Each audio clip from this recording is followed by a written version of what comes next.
हाँ जी, हेलो नमस्ते राम राम। कैसे हैं आप सभी? मैं सोनिया रूहल एक बार फिर से आप लोग के लिए बहुत ही बेहतरीन न्यूज़ लेकर आई हूँ। और वो न्यूज़ क्या है कि जल्द ही वही एक नोटिफिकेशन आने वाला है।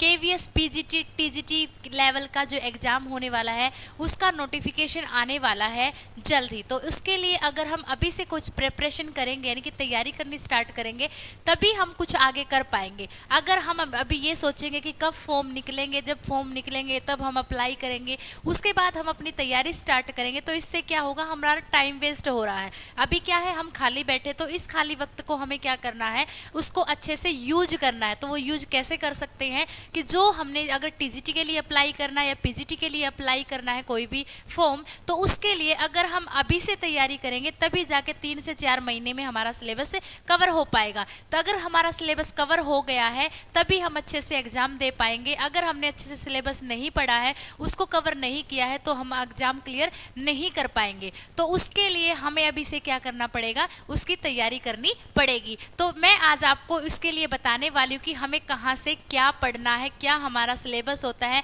केवीएस का कितने नंबर का हमारा पेपर होता है। ठीक है, तो करते हैं स्टार्ट। तो देखिए भाई, जो हमारा केवीएस पीजीटी लेवल का एग्जाम होता है वो होता है भाई हमारा 180 नंबर का। कितने नंबर का होता है? 180 नंबर का। और इन 180 नंबर को इन्होंने कई भागों में डिवाइड किया है भाई केवीएस ने। वो डिवाइड कैसे किया हुआ है कि इसको इन्होंने 4 पार्ट यानी कि 4 भागों में बांटा गया है। तो देखो, जो सबसे पहला पार्ट है हमारा, उसमें क्या है कि हमारी 10 नंबर की तो कॉमन हिंदी आती है और 10 नंबर की हमारी कॉमन इंग्लिश आती है। तो ये टोटल कितने मार्क्स हो गए हैं भाई? ये टोटल हो गए हैं 20 नंबर। ठीक है, उसके बाद इन्होंने दूसरा पार्ट स्टार्ट किया है। वो दूसरे पार्ट में क्या है, इन्होंने क्या डाला है, जीके डाली है, जो कि हमारा करंट अफेयर होता है, वो भी इसी के अंतर्गत आएगा, 10 नंबर का है। रीजनिंग डाली है जो हमारी 5 नंबर की होगी। कंप्यूटर इसमें ऐड किया है जो कि भी हमारा 5 नंबर का होगा। तो जो हमारा पहला पार्ट है वो 20 यानी कि 20 नंबर का होगा। जो हमारा सेकंड पार्ट है वो भी हमारा 20 यानी कि 20 नंबर का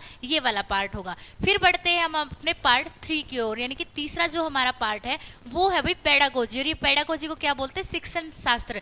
मीन्स जो भी हमारी सीडीपी होती है यानी कि जो साइकोलॉजी वाला पोर्शन होता है वो यहाँ पर है 40 मार्क्स का। कितने मार्क्स का है? 40 मार्क्स, यानी कि 40 नंबर की आपकी साइकोलॉजी आएगी। तो अभी से ही देख लो, मैंने जस्ट आपको 3 पार्ट बताए हैं। इन 3 पार्ट में साइकोलॉजी 40 नंबर की है भाई। जो पहले वाला पार्ट है हिंदी इंग्लिश का वो 20 नंबर का है। जो सेकंड पार्ट है जिसमें जीके रीजनिंग कंप्यूटर मैथ्स आएगा वो हमारा 20 नंबर का है। तो देखो 80 नंबर का जो है पोर्शन वो इतना 3 भागों में बटा हुआ है। तो देखो ये तो सिर्फ लिखा हुआ है, जब हम इसके सिलेबस को पढ़ेंगे तो कितना लेंथी हो जाएगा। अगर हिंदी का सिलेबस देखेंगे तो 10 से 15 चैप्टर इसमें मिलेंगे, इंग्लिश का देखेंगे तो इसमें भी 10 से 15 मिलेंगे, जीके तो अथाह है भंडार, यानी कि जितनी जीके पढ़ ले उतना कम है। रीजनिंग के भी मेरे ख्याल से 17 से 18 चैप्टर हैं, कंप्यूटर के भी 11 से 12 चैप्टर जो इंपॉर्टेंट है वही हम करेंगे। तो देखो कितना सारा सिलेबस है। अगर हम अभी से प्रिपरेशन स्टार्ट करेंगे तभी हमारा 3 से 4 महीने में सिलेबस कवर हो पाएगा। तो आपसे मैं हम्बल रिक्वेस्ट करती हूँ कि अभी आप सिर्फ फॉर्म पर डिपेंड ना रहे कि जब फॉर्म निकलेंगे तभी हम पढ़ना स्टार्ट करेंगे। जी नहीं, अगर आपको केवीएस टीजीटी या पीजीटी क्लियर करना है तो उसके लिए आपको आज से ही अपनी तैयारी करनी स्टार्ट करनी पड़ेगी भाई, तभी आप केवीएस टीजीटी पीजीटी क्लियर कर पाएंगे। तो देखो 180 नंबर का जो हमारा पेपर होता है इसमें से हमने 40 और 40 80 नंबर तो यहाँ पर कर लिए, जो कि पार्ट 1 पार्ट 2 और पार्ट 3 में है। अगर हम बात करें पार्ट 4 की, तो ये जो हमारा पार्ट 4 होता है भाई ये सब्जेक्ट स्पेसिफिक होता है। यानी कि जो हमारा एक सब्जेक्ट होता है, जैसे कोई हिंदी से करता है, कोई मैथ से करता है, कोई इंग्लिश से करता है, कोई साइंस से करता है, ज्योग्राफी, इकोनॉमिक्स, कंप्यूटर साइंस, यानी कि सबका अलग अलग ये पार्ट होता है। तो ये जो हमारा सब्जेक्ट होता है ये अकेला 100 नंबर का होता है भाई। कितने नंबर का होता है? 100 नंबर का। अगर मैं इनको देखूं तो 100 नंबर तो हो गए भाई हमारे छोट, यानी कि जो हमारा पार्ट 4 है ये 100 नंबर का आएगा। उसके अलावा 40 और 40 ये हमारे ऊपर वाले फर्स्ट और सेकंड और थर्ड पार्ट हो गए। तो टोटल मार्क्स कितने हो गए हैं? 180 नंबर हो गए हैं। कि केवीएस का जो पीजीटी लेवल का पेपर आएगा वो कितने नंबर का आएगा? 180 नंबर का आएगा। और एक खास बात ये है कि इसमें कोई भी नेगेटिव मार्किंग नहीं है। ये आपका 180 मिनट यानी कि 3 घंटे का ये एग्जाम होगा। 180 क्वेश्चन आएंगे जो कि 180 नंबर के ही होंगे। तो इस तरीके से ये आपका पैटर्न डिवाइड किया गया है, इस हिसाब से आपका पेपर आएगा। अगर आपको इसकी तैयारी करनी है तो जो हमारा ये प्लेटफॉर्म है जहां पर से मैं आपको न्यूज़ दे रही हूँ, रिजल्ट्स ग्रुप प्लेटफॉर्म, तो इसकी तैयारी करने के लिए भाई हमने अलग अलग कोर्स तैयार किए हैं। अगर आपको कॉमन पेपर यानी कि कॉमन पेपर को मैं डिवाइड करूं पार्ट 1, पार्ट 2 और पार्ट 3, इसके लिए हमने अलग से एक कोर्स तैयार कर रखा है।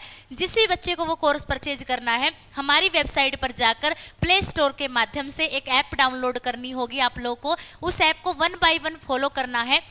जिस भी टीचिंग एग्जाम में जाना है आपको, वहाँ पर एस्टेट से रिलेटेड, केवीएस से रिलेटेड, एनवीएस से रिलेटेड, DSSS BA से रिलेटेड बहुत सारे कोर्स आपको अवेलेबल मिलेंगे। तो यहाँ पर केवीएस की बात हो रही है तो आपको केवीएस वाले पोर्शन पर जाना है, और जो आपको जिस भी सब्जेक्ट्स का नॉलेज लेना है या उसकी डेमो क्लासेस लेनी है तो आप वहाँ पर जाकर डेमो क्लासेस लीजिए। अगर आपको कोर्स अच्छा लगता है, डेमो क्लासेस से आप अच्छे से ये हो जाते हैं कि भाई हाँ, जो डेमो क्लासेस दी जा रही है उससे आप संतुष्ट हैं कि हाँ, जो टीचर हमें पढ़ा रहे हैं मुझे अच्छे से समझ में आ रहा है। तो उस समझ में आने से क्या होगा कि अगर आपको वो चीज़ें समझ में आ गई तो अगर आप कोर्स परचेज करना चाहते हैं तो आप अच्छे से वहां से कोर्स परचेज कर सकते हैं। ठीक है भाई, तो ये तो बात थी कॉमन पेपर की, लेकिन मैं यहाँ पर जिस सब्जेक्ट्स की बात कर रही हूँ वो सब्जेक्ट्स है हिंदी। तो मैं रिजल्ट ग्रुप प्लेटफॉर्म पर वहां पर हिंदी लिटरेचर पढ़ा रही हूँ, यानी कि जो आपका हिंदी वाला पोर्शन है, चाहे वो हिंदी व्याकरण हो, चाहे प्रयोजन मूलक हिंदी हो, चाहे आपकी लिटरेचर यानी कि हिंदी साहित्य का जो इतिहास है वो हो, मैं आपको रिजल्ट ग्रुप के प्लेटफॉर्म पर वहां पर पढ़ा रही हूं। तो उसके लिए भी हमने एक कोर्स तैयार किया है। तो आपको वही प्रोसीजर करना है, रिजल्ट ग्रुप की ऐप को डाउनलोड करना है, 1 बाय 1 आपको प्रोसेस जारी करना है। जो अगर आप प्रोसेस जारी करने में आप सक्षम हो जाते हो तो आप कोर्स परचेज कर पाओगे। अगर आप कोर्स परचेज करने में थोड़ी सी आपको कठिनाई महसूस हो रही है तो जो हमारा स्क्रीन पर नंबर दिया गया है, आपको इस नंबर पर कॉन्टैक्ट करना है। अपनी जो भी जानकारी, जो भी इंफॉर्मेशन आपको लेनी है वो आप इस नंबर के माध्यम से ले सकते हो। तो भाई ये तो था कॉमन पेपर जो पार्ट 1, पार्ट 2 और पार्ट 3 के माध्यम से मैंने आपको बताया है। अब जो हमारा सब्जेक्ट पेपर है जिसकी है भाई मैं यहाँ पर बता रही हूँ हिंदी का, जो हमारा सब्जेक्ट है हिंदी, उसका सिलेबस क्या है मैं एक बार आपको डिस्कशन ये करवा देती हूँ कि इसके अंतर्गत क्या क्या चीजें आएंगी। तो हमने अभी से पहले, ये तो मैं अभी आपके लिए वीडियो बना रही हूँ कि आपका पेपर नोटिफिकेशन आने वाला, आप तैयारी जारी कर दे, लेकिन इसकी तैयारी हमने 1-1.5 महीने से पहले स्टार्ट कर रखी है। मेरा इसमें से आधे से ज्यादा जो सिलेबस है वो मैंने कवर करवा दिया है। तो देखिए इसमें आपके पेपर में क्या क्या आएगा। जो केवीएस पीजीटी लेवल का है, तो भाई जो हमारा हिंदी साहित्य का इतिहास है ना, इसको 4 विभागों में बांटा गया, जिसमें आता है हमारा आदिकाल, भक्तिकाल, रीतिकाल और आधुनिक काल। ये वाले 4 पार्ट हैं। जो बच्चे हिंदी से पेपर देंगे उनको पता होगा मैं किस चीज के बारे में बात कर रही हूँ। जो हमारा आदिकाल है इसको 5 भागों में बांटा गया है भाई। कौन कौन से? सिद्ध, नाथ, जैन, लौकिक साहित्य और रासो साहित्य, ये आएंगे आपके पेपर में। ये हमारे कंप्लीट हो चुके हैं। जो हमारा भक्ति काल है इसके 2 काव्य धारा है, निर्गुण और सगुण काव्य धारा। निर्गुण का मीन्स निराकार, सगुण का मीन्स साकार, यानी कि ये वाला पोर्शन भी हमारा कंप्लीट हो चुका है।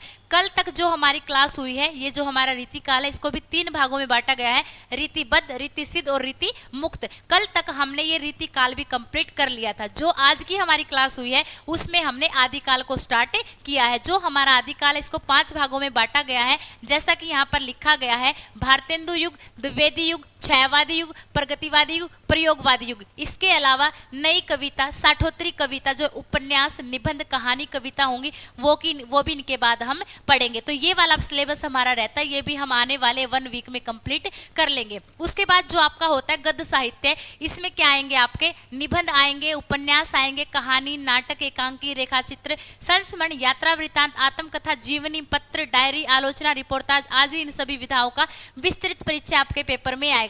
जो अभी हमारा सिलेबस रहता है इनको भी 1 बाय 1 हम कर लेंगे। फिर आपका होता है भाई हिंदी साहित्य से रिलेटेड जो आपका होता है 3 चीजें आएंगी। एक तो आपकी व्याख्या आएगी, एक आपका भाव सौंदर्य आएगा, एक आपका शिल्प सौंदर्य आएगा। ये कहाँ से आएंगे? जो आपकी 9th, 10th, 11th, 12th की जो पुस्तकें होती है ना, जो कि पार्ट भागों में अलग अलग डिवाइड होगी, तो उन बुक में से आपकी व्याख्या भी आएगी, उनका आपसे भाव सौंदर्य और शिल्प सौंदर्य भी पूछा जाएगा। तो ये वाला पोर्शन भी आपका पेपर में आने वाला, तो इसकी तैयारी भी हमें अच्छे से करनी होगी भाई। इसके अलावा जो हमारे बहुत सारे कवि हैं जो इन्हीं किताबों में आपको देखने को मिलेंगे, कवि और लेखक, इनका व्यक्तित्व यानी कि इनके जीवन परिचय के बारे में भी आपसे पूछा जाएगा कि किसने का जन्म कब हुआ है, कहाँ हुआ है, किसने कौन सी रचना लिखी है, कब इनकी मृत्यु हुई है, किसको किसकी उपाधि से नवाजा गया, किसको कौन सा सम्मान या पुरस्कार मिला है।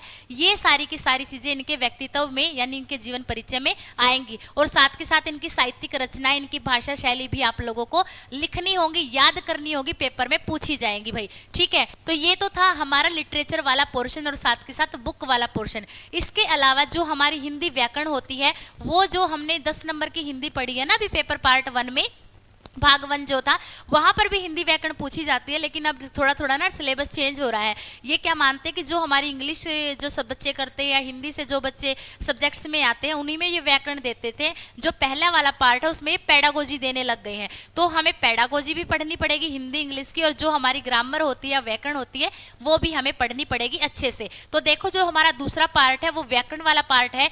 ये जो व्याकरण वाला पार्ट है ये मैंने इसके लिए अलग से, जो जनरल पेपर के लिए हम तैयारी करते हैं उसका अलग से मैंने एक कोर्स तैयार किया हुआ है। अगर आप उसके लिए, जैसे अगर आपको सिर्फ व्याकरण सीखनी है तो उसका अलग से हमने कोर्स तैयार किया हुआ है, वो व्याकरण वाला पोर्शन आप अच्छे से देख सकते हैं अगर सिर्फ आपको व्याकरण देखनी है तो। अगर आप ये सोचते हैं कि भाई हमें कंप्लीट एक ही कोर्स में व्याकरण भी मिल जाए और लिटरेचर भी मिल जाए, तो उसकी भी आपको चिंता करने की जरूरत नहीं है। अभी मेरा लिटरेचर चल रहा है, लिटरेचर के जस्ट बाद मैं आप लोगों की ये व्याकरण वाला पोर्शन कराऊंगी। व्याकरण के बाद मैं आप लोगों को जो बुक्स है हमारी 9th 10th 11th 12th की एनसीईआरटी की, वो बुक्स मैं कराऊंगी। उसके बाद ये तो था हमारा एस्टेट में आता है, लेकिन जो केवीएस में है ना, केवीएस में हमारी प्रयोजन मूलक हिंदी भी आती है, और वो प्रयोजन मूलक हिंदी मेरी अभी रहती है भाई, वो भी मैं आप लोगों को करा दूंगी। बात करते हैं व्याकरण की, तो इसमें भाई शब्द वाला चैप्टर आता है। शब्द के कितने भेद होते हैं, अर्थ के आधार पर, रचना के आधार पर, शब्द निर्माण में जो हमारे उपसर्ग होते हैं, प्रत्यय होते हैं, समास होते हैं,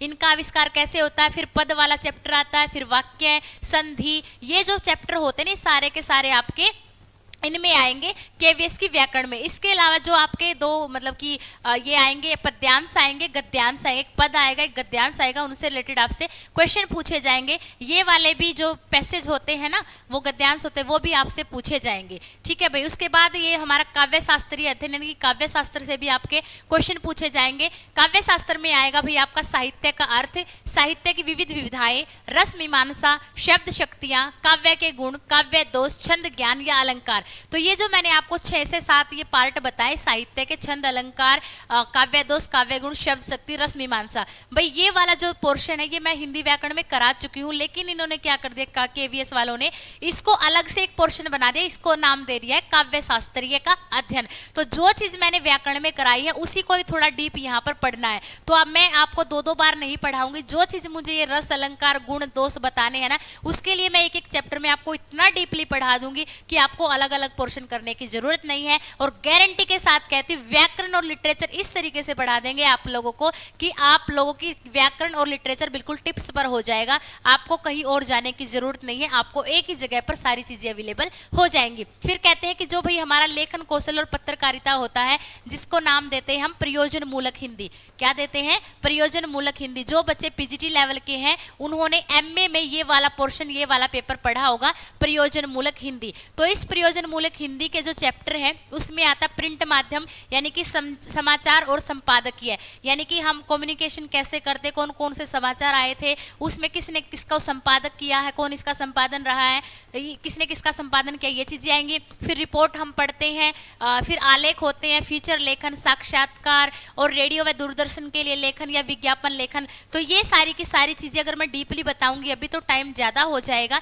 लेकिन ये चीजें जो बच्चे पीजीटी लेवल का एग्जाम देंगे ना उनको अच्छे से पता है। मैं सिर्फ यहाँ पर आपको सिलेबस डिस्कशन करा रही हूँ कि आपके पेपर में ये चीजें आएंगी, ये सिलेबस है। अगर आपको इनकी डीपली वीडियो देखनी है तो उसके लिए आपको क्या करना पड़ेगा, हमारी वेबसाइट पर जाना पड़ेगा, और उसके लिए हमने कुछ लाइव क्लासेस भी दी है लिटरेचर से रिलेटेड, कुछ व्याकरण से रिलेटेड भी यूट्यूब पर लाइव क्लासेज है, वो आप वहां पर जा सकते हैं, जाकर देख सकते हैं। अगर आपको क्लासेज अच्छी लगती हैं तो आप कोर्स परचेज जरूर कर सकते हैं। इसके लिए हमने आपको फ्री में डेमो क्लासेज भी दी है, वो भी आप जाकर देख सकते हैं। तो देखो भाई, स्वागत भाषण, उद्घोषणा, संगोष्ठी, ये वाली चीजें हैं। व्यवहारिक लेखन में बात करें तो व्यवहारिक हिंदी, प्रयोजन मूलक हिंदी, कार्यालय हिंदी, प्रतिवेदन अर्थ, कार्य शुद्धि या कार्यवस्था, ये सारा का सारा अगर मैं पोर्शन बात करूँ ना, एक ही प्रयोजन मूलक हिंदी के अंतर्गत आने वाले ये सारे के सारे चैप्टर हैं। उसके बाद जो है ये मैंने आपको बताई कहानी और कविता में रूपांतरण, अनुभव के आधार पर लेखन, ये भी हमारा किससे रिलेटेड है, ये भी हमारा प्रयोजन मूलक हिंदी से ही रिलेटेड जो भी टॉपिक है वो यहाँ पर दर्शाए गए हैं। मैंने आपको थोड़ा थोड़ा सा बता दिया है कि आपके पेपर में कितने टॉपिक हैं, किस आधार से आएंगे। तो अभी जो मैं आप लोग को बता रही हूँ, मेरे ख्याल से मुझे आपको बताते हुए 14 से 15 मिनट हो गए हैं। तो देखो, ये मैंने आपको नॉर्मली डिस्कशन किया कि भाई आपका पेपर इतने नंबर का होता है, इसमें इतने सब्जेक्ट आते हैं, इनके इतने टॉपिक आते हैं। तो इसको बताने में सिर्फ मुझे 15 मिनट लग गए हैं। अगर हम इतने सिलेबस को कवर करने लग गए तो देखो कितने महीने लग जाएंगे। तो इसीलिए ज्यादा देरी ना करते हुए हमने क्या सोचा है कि इसकी तैयारी हम अभी से स्टार्ट कर देते हैं। कभी भी फॉर्म निकले, जब हम अप्लाई करेंगे, कब उसकी डेट आएगी, तो उसकी डेट तक आने के, इनकी एग्जाम होने से पहले हम अपना सिलेबस अच्छे से कर लेंगे। इतनी गारंटी के साथ हम ये वीडियो बना रहे हैं और आपको बता रहे हैं कि आपका सिलेबस कंप्लीट होगा। तो इसी के साथ मैं कहना चाहूंगी कि जिस भी बच्चे को एक कोर्स परचेज करना है, या केवीएस, टीजीटी या पीजीटी की जो आप तैयारी करना चाहते हैं, उसकी तैयारी करने के लिए आप कहाँ जुड़ सकते हैं, जो हमारा रिजल्ट गुरु का प्लेटफॉर्म है, आप इससे जुड़ सकते हैं। जिस भी बच्चे को आप कोर्स परचेज करना है, उसको सबसे पहले क्या करना होगा, अपने एंड्रॉयड फोन में प्ले स्टोर के माध्यम से रिजल्ट गुरु की ऐप को डाउनलोड करना पड़ेगा। जिस भी सब्जेक्ट से रिलेटेड, जिस भी चीज़ से आप ये हमारा कोर्स परचेज करना चाहते हैं, उसके बाद उस पर क्लिक करें। 1 बाय 1 जो भी स्टेप आते जाएंगे उनको फॉलो करते जाएं। वहाँ पर हमने कंटेंट भी दिए हैं, डेमो क्लासेज भी दी है, लाइव क्लासेज भी दी है।